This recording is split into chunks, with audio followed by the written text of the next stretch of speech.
It was in 1903 that the world started the journey to leave the grasps of Earth's gravity. Wilbur and Orville Wright's first powered flight was on December 17, 1903, and demonstrated the world's first sustained flight of a heavier-than-air machine under the complete control of the pilot. The first flight lasted just 12 seconds, with Orville piloting the craft. Wilbur flew for 59 seconds on the fourth and final flight of the day. The United States Army purchased flying machines in 1908. The Air Force was established 2 years after World War II on September 18, 1947. It was a time people reached for the sky before going into space. The stars were next.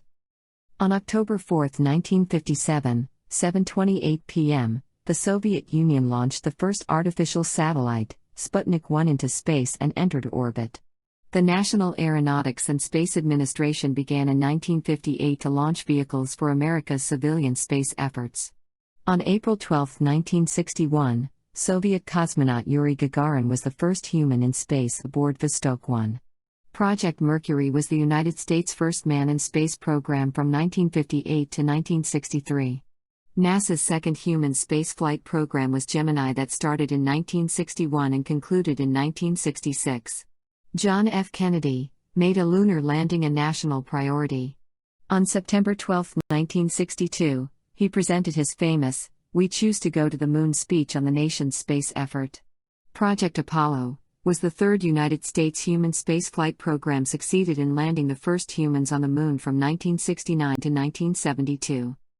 On March 25, 1951, the very first detection of hydrogen using a radio telescope with a horn antenna sticking out of a window on the fourth floor of the Lyman Physics Laboratory at Harvard University was accomplished. This capability is the foundation of further discoveries, allowing us to see the universe in a way never possible before.